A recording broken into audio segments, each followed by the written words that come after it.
Hello everyone, welcome to my channel online GS by Divakar. तो यहाँ पे देखिए हम लोग देखेंगे UGC NET JRF TGT PGT या असिस्टेंट प्रोफेसर का जो सिलेबस है जिसमें आपका है क्लाइमेटोलॉजी। ठीक है, तो क्लाइमेटोलॉजी का ये सेशन है जिसमें हम लोग देखेंगे वाताग्र के बारे में। वाताग्र क्या है, वाताग्र जनन क्या होता है यानी फ्रंट या फ्रंटोजेनेसिस। इसके अलावा वाताग्र को प्रभावित करने वाले कारक और वाताग्र उत्पत्ति की दशाएं। ठीक, वाताग्र का प्रकार और इसका मौसम पर क्या प्रभाव पड़ता है। वाताग्र यानी कि आपका फ्रंट होता है, ठीक है, और वाताग्र प्रदेश। तो इन सभी टॉपिक को यहाँ पे डिस्कस करेंगे। ये टॉपिक देखिए आपका किन किन परीक्षाओं में ये पूछा जाता है और कहाँ कहाँ पे ये शामिल है।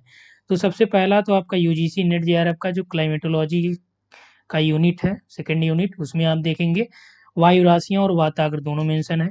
इसके अलावा झारखंड पीजीटी, उसमें देखिए हमने झारखंड पीजीटी में आपका जियोमॉर्फोलॉजी टोटल कंप्लीट हो चुका है। वाताग्र आज का और वायु राशियाँ और वाताग्र दोनों का वीडियो जो यहाँ पे है वो आपके ऐप में भी अपलोड हो जाएगा। तो आपका पूरा क्लाइमेटोलॉजी कंप्लीट हो जाएगा। बस 2 टॉपिक यही बचा है अभी। ठीक है, इसके अलावा एमपी का जो वर्ग 1 है यानी पीजीटी, उसमें भी आपका ये टॉपिक है। ठीक, असिस्टेंट प्रोफेसर या यूपी पीजीटी की आप बात करेंगे, उत्तर प्रदेश, झारखंड, हरियाणा, बिहार, राजस्थान, कहीं का भी पीजीटी उठाएंगे, ये जो टॉपिक हम लोग डिस्कस करने जा रहे हैं ये टॉपिक आपको मिलेगा ही। ठीक है, और यूजीसी नेट की जो जून 2023 का आपका बैच है या दिसंबर का आप ज्वाइन करना चाहते हैं, इस नंबर पर व्हाट्सअप कर लीजिए या आप गूगल प्ले पे जाके जीएस बाय दिवाकर करके ऐप है उसको डाउनलोड कर लीजिए।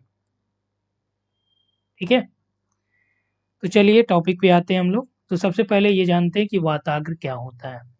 ठीक, तो वाताग्र जनरली आपने पढ़ा होगा कि फ्रंट जो है 2 टाइप के होते हैं, एक आपका उष्ण वाताग्र और एक आपने शीत वाताग्र पढ़ा होगा। ठीक है, यानी कि गर्म वायु राशि हो गई और ठंडी वायु राशि होगी। अब यहाँ से देखिए वायु राशि का आपको ऐप पे मिल जाएगा, तो वहाँ से पहले आप वायु राशि पढ़ लीजिएगा और उसके बाद आप क्या पढ़ लेंगे, वाताग्र पढ़ लेंगे। ठीक है, क्योंकि जब आप वायु राशि पढ़ेंगे तो वाताग्र और आसानी से आपको समझ में आएगा, क्योंकि वाताग्र में वायु राशियों का ही पूरा योगदान है। जैसे गर्म वायु राशि और ठंडी वायु राशियाँ जब आपस में मिलती हैं तो इनके मिलने से क्या होता है, एक स्लोप का निर्माण होता है, क्योंकि ये पूर्ण रूप से मिल नहीं पाएंगे। तो जब पूर्ण रूप से नहीं मिल पाएंगी तो ये इनके बीच एक स्लोप का निर्माण होगा और यही स्लोप आपका क्या होता है, वाताग्र या फ्रंट कहा जाता है। तो यहाँ पे देखिए समझिए, 2 भिन्न स्वभाव वाली वायु राशियों के अब किस कारण से, ताप की वजह से या वो गति के कारण या घनत्व के कारण या आर्द्रता या उनकी दिशा, ठीक है, इन विशेषताओं के संदर्भ में यदि मिलने से क्या होता है, ढलुआ सतह यानी स्लोप का निर्माण होता है, जिसे क्या कहते हैं, वाताग्र कहते हैं। ठीक है, तो जनरली ये आपका मान लीजिए कि शीत वाताग्र हो गया, ये आपका क्या हो गया, उष्ण वाताग्र हो गया। तो जब हवाएं ऊपर उठेंगी तो ये आपका क्या हो गया, ये उष्ण होगा। नीचे बैठेंगे यानी भारी होंगी तो ये आपका शीत वाताग्र या ठंडी वायु होगी। ठीक है, वायु राशियाँ होंगी। तो ये क्या करेंगे, ये आपस में जब टकराएंगी, ठीक है, ठंडी और गर्म वायु राशियाँ आपस में जब मिलेंगी तो ये पूर्ण रूप से एक दूसरे में तो मिल नहीं पाएंगी। ठीक है, तो जब ये पूर्ण रूप से एक दूसरे से नहीं मिल पाएंगी तो एक स्लोप का निर्माण करेंगे, यानी एक सतह का, एक सरफेस का निर्माण करेंगे। ठीक, ये किन कारणों से, गति, जैसे तेज गति से आ रही है, धीरे गति से जा रही तो आपस में टकराई, तो इसकी वजह से भी क्या होगा, वाताग्र बनेगा। घनत्व की वजह, आर्द्रता, दिशा, इन सभी जो दशाएं हैं इनकी वजह से क्या होगा, तो ये ध्यान रखिएगा, दशाएं, टेम्परेचर, ठीक है, मोशन, डेंसिटी, रेनफॉल या ह्यूमिडिटी आपका, और डायरेक्शन।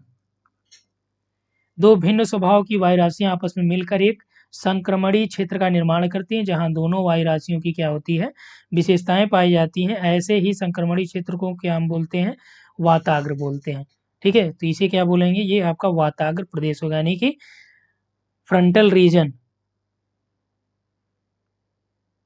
क्या होगा ये, फ्रंटल रीजन यानी कि वाताग्र प्रदेश होगा।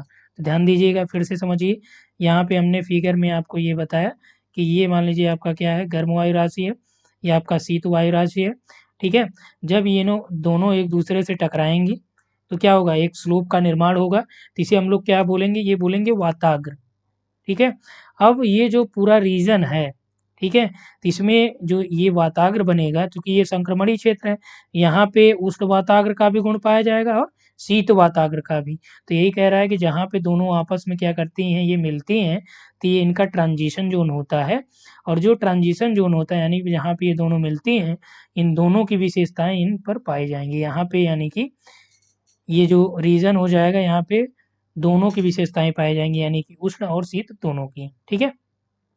अब देखिए एक मोस्ट इम्पोर्टेंट पॉइंट है ये, कि वाताग्र मुख्यतः मध्य अक्षांशों में ही निर्मित होते हैं, ध्यान रखिएगा। वाताग्र मुख्यतः मध्य अक्षांशों में निर्मित होते हैं। यहाँ पर देखिए मुख्यतः लिखा है, ऐसा नहीं कि आप जैसे कहीं लोअर रीजन में आप देखेंगे तो आप कहेंगे कि हमने ये आपको, तो लेकिन जनरली जो मुख्य रूप से आपका निर्मित होता है, ये आपका मध्य अक्षांशों के आसपास ही निर्मित होते हैं, क्योंकि यहाँ पे दोनों प्रकार की वायु राशियाँ समान रूप में वितरित होती हैं। ठीक है, चलिए आगे देखते हैं। ध्यातव्य है कि वाताग्र जो है, ये देखिए आपका टाइपिंग मिरर है। वाताग्र कुछ कोण पर झुका होता है, जो विषुवत रेखा से ध्रुवों की ओर जाने पर क्या होता है, बढ़ता है। और ऐसा इसलिए होता है क्योंकि वाताग्र का ढाल पृथ्वी की अक्षीय गति पर आधारित होता है, ये भी ध्यान रखिएगा। अब आपसे पूछा जाए, जैसे प्रश्न भी बनाएगा कि वाताग्र का ढाल निम्न में से किस पे आधारित होता, तो ये क्या लगाएंगे आप, पृथ्वी की अक्षीय गति पर ये आधारित होगा। ठीक है, तो यहाँ से देखिए कह रहा है कि जैसे विषुवत रेखा से ध्रुवों की ओर जाने पर क्या होगा, इसका जो कोण है, ठीक, वाताग्र का जो कुछ कोण का ये झुका होता है, जो विषुवत रेखा से ध्रुवों की ओर जाने पर ये बढ़ता जाता है। क्यों होता है, क्योंकि इसका ढाल जो है पृथ्वी की अक्षीय गति, ठीक है, दो गतियां आपने पढ़ा होगा, एक अक्षीय गति, एक कक्षीय गति। ठीक है, यानी कि ये अपने अर्थ जो है ये अपने अक्ष पे रोटेशन करती है, दूसरा ये जो आपका सन के अराउंड ये क्या करती है, घूमती है। ठीक है, तो यहाँ पे देखिए हम लोग बात कर रहे थे,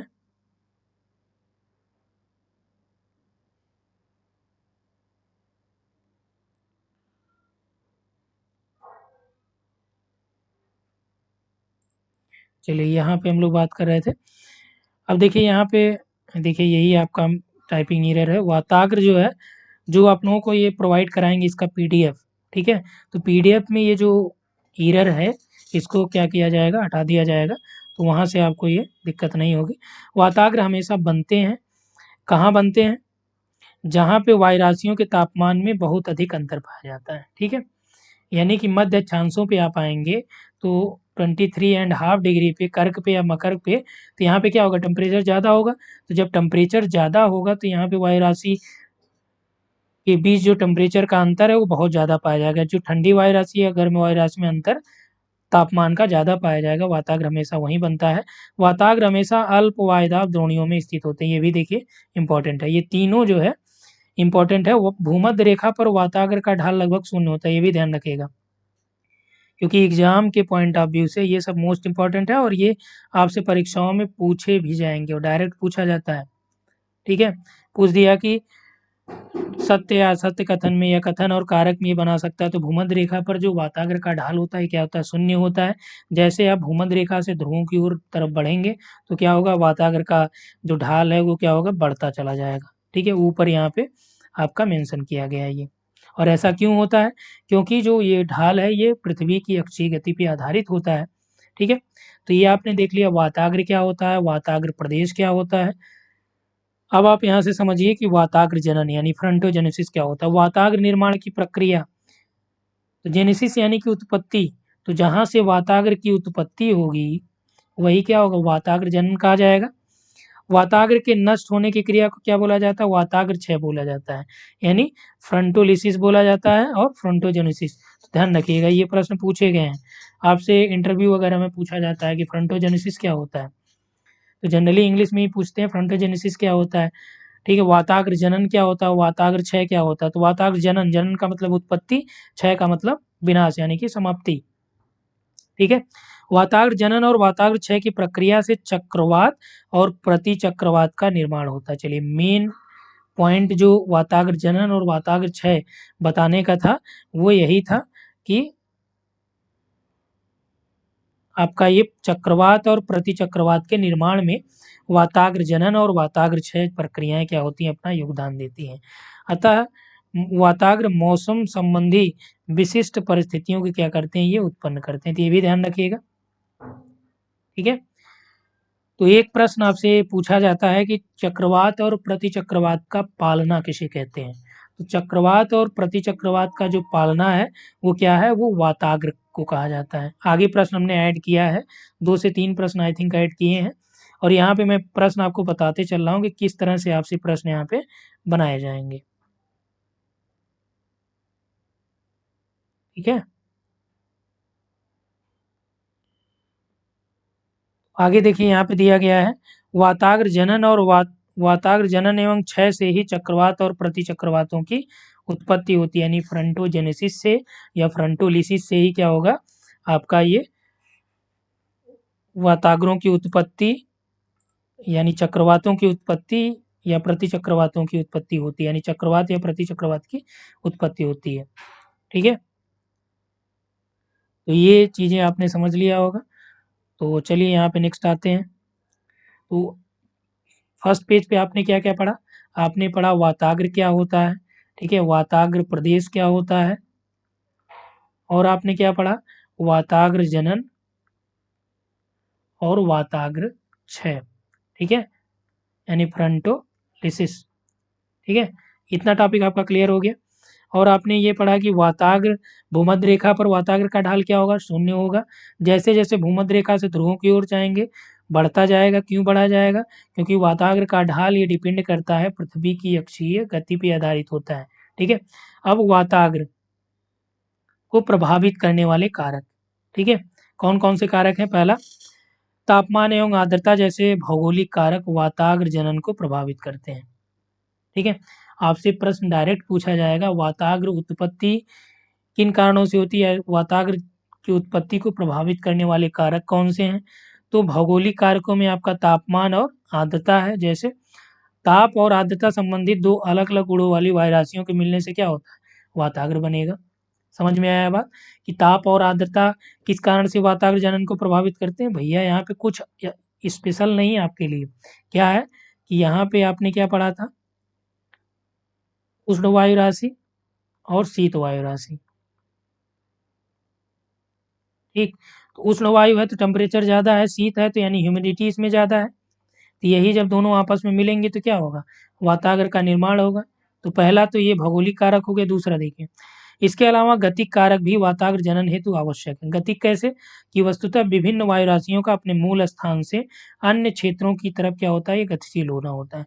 अब जैसे यहाँ पे मान लीजिए गर्मी है, ठीक है, गर्म वायु राशि है, ये ठंडी वायु राशि है। अब ये अपने ही जगह पे स्थिर हैं, धीरे धीरे इधर उधर जा रही हैं। लेकिन यदि इसमें गति मिल जाए तो ये क्या कहेंगे, यहाँ से लेके यहाँ तक गतिमान होंगी, तो ये अपना मूल स्थान से अन्य क्षेत्रों की ओर जब गतिशील होंगी तो इसकी वजह से क्या होगा, यहाँ पे ठंडी है, ये गर्म है, जब इधर जाएगी तो यहाँ पे भी क्या करेगी, ये फ्रंटोजेनेसिस होगा, यानी वाताग्र की उत्पत्ति होगी। ठीक, तो यहाँ पे देखिए, इसको एक्सप्लेन करने के लिए दो पॉइंट यहाँ पे ऐड किया गया है। दो अलग अलग स्वभाव की वायु राशियों का अभिसरण होना आवश्यक होता है। तो वाताग्र उत्पत्ति की आवश्यक दशाएं क्या होती हैं। ठीक, तो आवश्यक दशाएं ये होती हैं कि दोनों जो वायु राशियां हैं उनका जो स्वभाव है, स्वभाव का मतलब एक गर्म होनी चाहिए, एक ठंडी होनी चाहिए। तो ये जरूरी है, यदि ऐसा नहीं है तो वायु राशि या वाताग्र की उत्पत्ति नहीं होगी।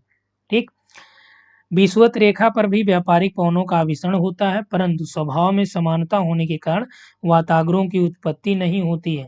तो विषुवत रेखा पर वाताग्र उतने नहीं पाए जाएंगे। वाताग्र मुख्यतः जो आपका निर्मित होते हैं, कहाँ पे होते हैं, ये मध्य अक्षांशों में निर्मित होते हैं। ठीक है, और विषुवत रेखा पर क्यों नहीं, क्योंकि यहाँ पर देखिए आपका विषुवत रेखा की हम लोग बात करें तो ये आपका 0 से 30 के बीच ट्रेड विंड चलती हैं। ठीक है, और जो ट्रेड विंड चलती हैं तो इनकी जो यहाँ पे हवाएं आएंगी, इनका स्वभाव समान होगा, और जब समान स्वभाव की वायु राशियाँ मिलेंगी तो वहाँ पे वाताग्र का कोई बात ही नहीं आप करेंगे। अलग अलग स्वभाव की वायु राशियाँ मिलेंगी तब वाताग्र बनेगा। ठीक है, चलिए आगे देखते हैं। वायु राशियों का अभिसरण वाताग्र जनन में सहायक और वायु राशियों का अपसरण वाताग्र जनन में बाधक। ठीक है, समझिएगा। अभिसरण और अपसरण। अपसरण का मतलब क्या होता है? फैलाव। अभिसरण का मतलब संकुचन या आपस की ओर। तो वायुराशियों में जब अभिसरण होता है तब वाताग्र की उत्पत्ति होगी, और जब अपसरण होगा तब क्या होगा? वाताग्र जनन में बाधक, यानी वाताग्र क्षय आप कह सकते हैं। तो क्षय का मतलब जब वाताग्र बन जाएगा फिर विनाश होगा तब क्षय होगा, लेकिन यहाँ पे बना ही नहीं है भैया, अपसरण में यानी कि फैला हुआ है। तो जब वायुराशियाँ फैल जाएंगी, एक दूसरे से दूर चली जाएंगी, तो क्या होगा? यहाँ पे आपका उतना ज़्यादा ये वातावरण के लिए आवश्यक दशाएं नहीं बनेंगी। ठीक है, तो ये समझिए, ये अभिसरण और अपसरण आपने समझ लिया। चलिए नेक्स्ट आते हैं। वाताग्र की उत्पत्ति के लिए निम्न दशाएं आवश्यक हैं। तो इसके पहले हो ही चुका है, फिर से एक बार देख लीजिए, क्योंकि ये आपका पूछा गया प्रश्न है, प्रीवियस ईयर क्वेश्चन से रिलेटेड यहाँ पे हमने ये ऐड कर दिया कि वाताग्र उत्पत्ति की निम्न दशाएं आवश्यक हैं। पहला ये कि भिन्न स्वभाव वाली वायुराशियाँ हों, जैसे गर्म या ठंडी वायुराशियाँ होनी चाहिए, आर्द्रता में अंतर दोनों में होना चाहिए, वायुमंडलीय संचार यानी कि गतिमान होने चाहिए। ठीक है, तो यहाँ पे ये देखिए आपका एक दूसरे के क्षेत्र में प्रविष्ट होने का प्रयास करेंगी, विपरीत स्वभाव वाली रहेंगी, तो इससे लहरनुमा वाताग्र आपको ऐसे देखने को मिलेगा। जैसे ये आपका हो गया गर्म वायु राशि, ये आपका ठंडी वायु राशि हो गई। ठीक है, आर्द्रता में अंतर की वजह से कैसे होगा कि आर्द्रता को कम या ज़्यादा मिलना वाताग्र उत्पत्ति में सहायक भी होगा। वायुमंडलीय संचार की हम लोग बात करें तो क्षैतिज या लंबवत रूप में वायु का चलना, जैसे ये वायु इधर से इधर चल रही है। ठीक है, तो इससे क्या होगा कि क्षैतिज या लंबवत रूप में चलना, वो उनका अभिसरण और अपसरण। अभिसरण का मतलब जैसे ये नीचे आएंगी, अपसरण का मतलब फैल जाएगी दूर की तरफ। ठीक, तो क्या होगा? इससे वाताग्र जनन में बाधा होगी ये। लेकिन ये जब अभिसरण होगा, यानी कि इधर से वायु राशि आ रही है, इधर से आ रही है, तो आपस की तरफ ये आ रही है, अभिसरित हो रही हैं, तो हम क्या कहेंगे? वाताग्र जनन होगा इसमें। ठीक है, चलिए नेक्स्ट आइए। वाताग्र के प्रकार और उनसे मौसम पे क्या प्रभाव पड़ता है, ये भी आपका मोस्ट इम्पोर्टेंट है। ठीक है,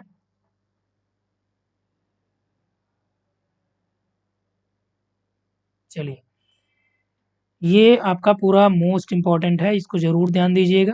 जनरली जो वाताग्र है ये 4 प्रकार का होता है, और इसका जो वर्णन किया है, वर्गीकरण किया है, किसने किया है? पीटरसन ने किया था। तो ये ध्यान दीजिएगा, ये आपका पूछा गया प्रश्न है, किसने वर्गीकरण किया है?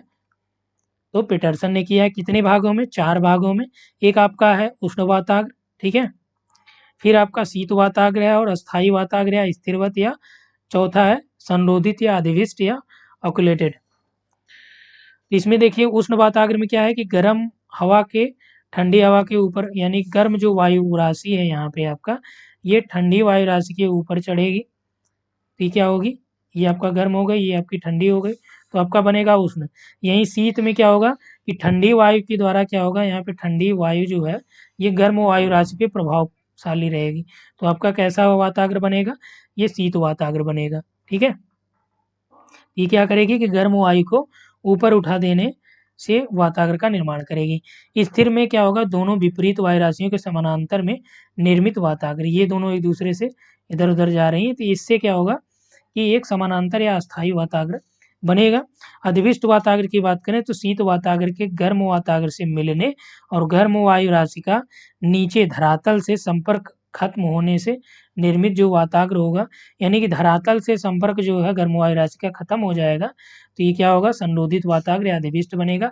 आगे फिगर भी ऐड है और डिटेल्ड भी है, तो आपको परेशान होने की आवश्यकता नहीं है। बस आपको यहाँ पे क्या समझना है? इन चारों का प्रकार, उष्ण, शीत और आपको उष्ण, शीत और स्थिर और संरोधित, 4 प्रकार समझिए। आगे और डिटेल है। ठीक है, पहला देख लीजिए, इसमें दूसरे को पहला कर दिया है, यानी चारों आगे पीछे हो गए हैं इसमें, तो आपको परेशान होने की आवश्यकता नहीं, चारों पढ़ाया जाएगा। कोल्ड फ्रंट की हम लोग बात करें तो जब शीतल और भारी वायु तेजी से क्या करती है? उष्ण वायु राशि को ऊपर की ओर धकेलती है, तो क्या होगा? शीत वाताग्र का निर्माण होगा। ठीक, फिगर देखिए पहले, देखिए ये आपका क्या है? ये वायु है, यहाँ पे देखिए आपका ये गर्म वायु राशि हो गई। ठीक, और यहाँ से आपका ये क्या है? शीत वायु राशि है। तो शीत वायु राशि क्या कर रही है? गर्म वायु राशि को धक्का दे रही है। ठीक, चूंकि गर्म वायु क्या होती है, ठंडी होगी, तो ठंडी होगी तो ये धीरे धीरे ऊपर उठेगी, लेकिन इधर से कोल्ड एयर आ रही है, कह रही है कि भैया एक काम करो, आराम की जरूरत नहीं है, तेजी से निकलो बाहर। ठीक है, तो ये क्या करेगी, इसको प्रेशर देगी तो ये आपका ऊपर उठेगी, और इस वजह से जो वाताग्र बनेगा तो वो क्या होगा, शीत वाताग्र बनेगा। किसकी वजह से ये बना है, शीत वायु राशि की। तो मध्य अक्षांशों में शीत वाताग्र की जो ढाल है कितना होती है, 1:25 से 1:100 के आसपास होती है, यानी कि लगभग आप कहें कि इसका 4 गुना। ठीक है, अब शीत वाताग्र से मौसम पे क्या प्रभाव पड़ता है, पहला, क्योंकि शीत वाताग्र का ढाल क्या होता है, यहाँ पे अधिक होता है, प्रवणता देखिए इसका 1:25 से लेके 1:100 के आसपास है प्रवणता, तो यानी ढाल इसका अधिक है, इसलिए थोड़े समय में क्या होगी, तीव्र वर्षा होती है। तीव्र वर्षा होगी, कैसे होगी, थोड़े समय के लिए होगी, इसके अधिक समय तक रुकने पर क्या होगा, तड़ित झंझा के साथ बहुत तेज गति से वर्षा होगी। तो तड़ित झंझा बन जाते हैं, तो इसके तेजी से आगे बढ़ने पर क्या होगा, मौसम काफी जल्दी साफ होगा, यानी कि जो शीत वाताग्र है यदि और तीव्र गति से आगे बढ़ेगा तो मौसम जल्दी साफ होगा। इसके अलावा जो वर्षा होगी तेज गति से थोड़े समय के लिए होगी। इसके अलावा और क्या, कि जब ज़्यादा देर तक ये वर्षा होती रहेगी तो इससे क्या होगा, ये तड़ित झंझा का रूप धारण कर लेगी। ठीक है, चलिए, कोल्ड फ्रंट आपने देख लिया, आप देखिए वार्म फ्रंट यानी उष्ण वाताग्र। उष्ण वाताग्र क्या होगा कि जब गर्म वायु राशि, शीत में आपने क्या देखा कि मेन योगदान क्या रहा है, ठंडी ने गर्म को धक्का दिया। ठीक है, ठंडी ने गर्म को धक्का दिया, तो प्रभावशाली कौन हुआ, ठंडी वायु राशि, तो शीत वाताग्र हो गया। अब गर्म में देखिए या उष्ण में, कि जब गर्म वायु राशियां तेजी से ठंडी वायु राशि के ऊपर स्थापित होती हैं तो उष्ण वाताग्र का निर्माण होगा। अब देखिए, ठंडी वायु राशि ये हो गई, चूंकि ठंडी वायु है तो क्या होगी, धरातल से संपर्क बनाए रखेगी क्योंकि भारी होगी, और गर्म जो वायु राशि क्या होगी, ये हल्की होगी, तो ये इसके ऊपर क्या होगी, क्षेपित हो जाएगी। कि इसने कहा कि भैया शीत, तुमने जब प्रभावशाली तुम्हारी स्थिति थी तो तुमने बहुत ज़्यादा इनको सताया, लेकिन अब गर्म वायु राशि ने कहा कि नहीं, अब मेरा टाइम है तो सबका टाइम आएगा, तो गर्म वायु राशि का भी टाइम आया, और इसने क्या किया कि ठंडी वायु राशि के ऊपर ये पूरी तरह से स्थापित हो गई। फिगर देखिए, ये आपका क्या है, वार्म एयर है। ठीक है, इधर आपका ये थोड़ा सा बादल को दिखाया गया है। ठीक है, और यहाँ पे क्या है, ये आपका कोल्ड एयर है, और गर्म वायु राशि की वजह से क्या होगा, यहाँ पे देखिए डायरेक्शन ऑफ फ्रंट, जो फ्रंट बनेगा ये कैसे बनेगा, ये वाला बनेगा। ठीक है, तो ये कैसा फ्रंट हो गया, वार्म फ्रंट हो गया। स्लोप देखिए ध्यान से, और ये ठंडी वायु राशि है, और ये स्लोप आपका है। ठीक है, अब इससे क्या होगा, ये मध्य अक्षांशों में उष्ण वाताग्र की जो ढाल है 1:100 से 1:400, यही हमने कहा कि मध्य अक्षांशों में ये 4 गुना भी होती है, और वो भी क्या है, यानी शीत वाताग्र भी अपने का 4 गुना होगी। लेकिन यदि शीत और उष्ण की तुलना आप करेंगे मध्य अक्षांशों में, तो जो उष्ण वाताग्र है ये शीत वाताग्र का 4 गुना ढाल इसका होता है। ठीक है, स्लोप इसका ज़्यादा हुआ है, लेकिन यहाँ पे देखिए आपका 1:5 है, 1:100 है, तो ज़्यादा रहेगा, स्लोप कम होगा, सॉरी, स्लोप ज़्यादा नहीं बल्कि कम हो जाएगा। तो 1:25 किसका है, ये शीत का है, तो शीत का जो स्लोप है इससे ज़्यादा होगा, क्योंकि ये आपका जो 1/100 है, ये आपका 1/400 है, तो इनका स्लोप जो है क्या होगा, कम होगा अपेक्षाकृत शीत वाताग्र के। तो वाताग्र का ढाल यहाँ पे क्या होता है, हल्का होता है, और इसकी वजह से क्या होगा, वर्षा धीमी होगी लेकिन लंबे समय तक होगी। शीत वाताग्र पे एक बार फिर से आ जाइए, यहाँ पे देखिए जो वाताग्र का ये स्लोप है, ये क्या है, ये वाताग्र है, तो वाताग्र का स्लोप देखिए उसकी अपेक्षा ये ज़्यादा है।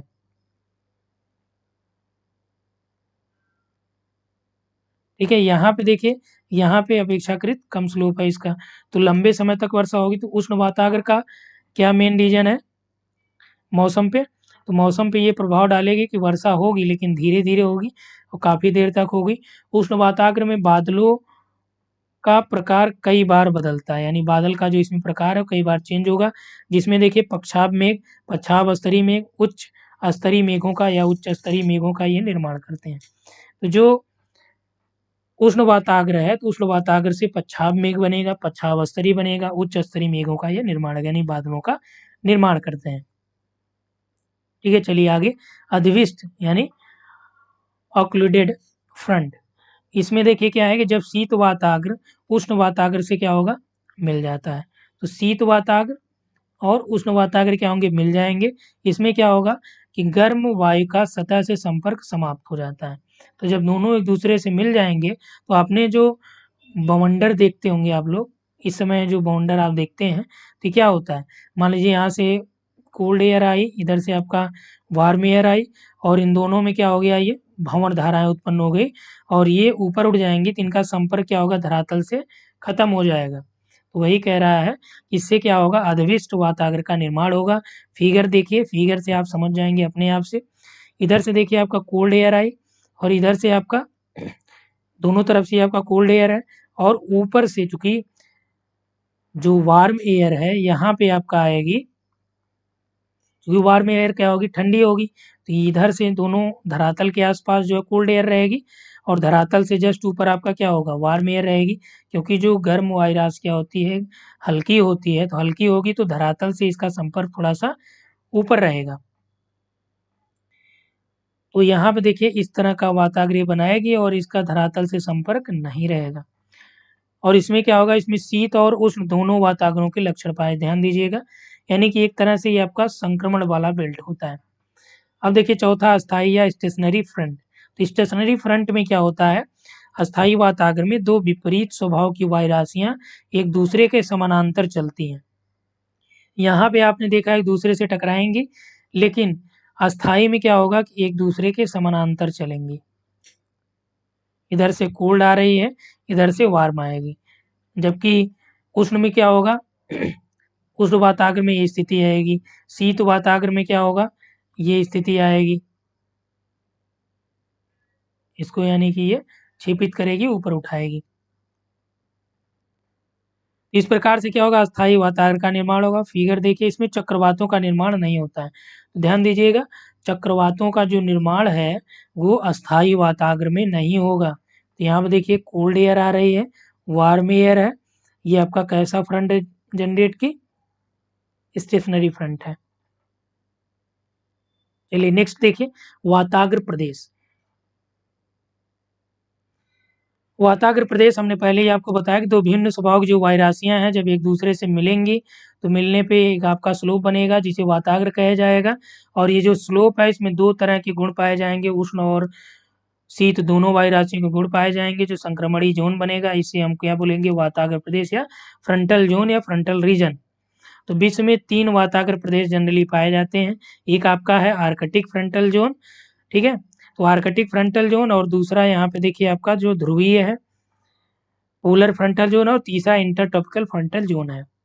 तो सबसे पहला है आर्कटिक। आर्कटिक में देखिए इसमें क्या होता है कि आर्कटिक वाताग्र जो आर्कटिक फ्रंट होगा, तो ये क्या होता है, इसमें महाद्वीपीय हवाएं और ध्रुवीय सागरीय हवाओं के मिलने से ये बनता है। तो महाद्वीपीय हवाएं और ध्रुव सागरीय जो हवाएं होंगी ये आपका ज़्यादा कोल्ड होगी, ये आपका वार्म होगी अपेक्षाकृत इसके, तो इनकी वजह से ये वाताग्र बनेंगे। ये वाताग्र अधिक सक्रिय नहीं होते हैं, ऐसा इसलिए होता है क्योंकि यहाँ मिलने वाली जो वायुराशि इनके तापमान में बहुत कम अंतर पाया जाता है। भाई यहाँ से महाद्वीपीय आएगी, ठीक है, आर्कटिक रीजन में आते आते दोनों वायुराशियाँ ठंडी हो जाएंगी, लेकिन अपेक्षाकृत जो ध्रुवों से चलेगी, देखिए ध्रुवों से जो चलेगी ये आपका इधर से यहाँ पे जो पहुँचेगी इससे ज़्यादा ठंडी रहेगी, तो बहुत ज़्यादा देर तक यहाँ पे वाताग्र सक्रिय नहीं रहेंगे, क्योंकि एक निश्चित समय पे क्या होगा कि इनके टेम्परेचर क्या होंगे, आपस में आदान प्रदान हो जाएंगे। तो इनका विस्तार मुख्यतः क्या होगा, यूरेशिया और उत्तरी अमेरिका के भागों में होता है। ध्यान रखिएगा, जो आर्कटिक फ्रंटल जोन है इसका विस्तार कहाँ पे होगा, ये आपका यूएसए और यूरेशिया में। ध्यान दीजिएगा, यूएसए और यूरेशिया में। यहाँ पे फिगर में देखिए, फिगर में आइए, यहाँ पे मेंशन है ना आर्कटिक फ्रंटल जोन, ठीक है, यहाँ पे आपका आर्कटिक है, इधर है, इधर है, और ये आपका नॉर्थ ईस्ट ट्रेड विंड से यानी व्यापारिक पवने हैं, इधर आपका ये वेस्टर्लीज हो गई, ठीक है, ये आपका क्लियर हो गया होगा। आगे देखिए नंबर 2, ये नंबर 3, 3 टाइप हो गए, ठीक है। यहाँ पे देखिए आपका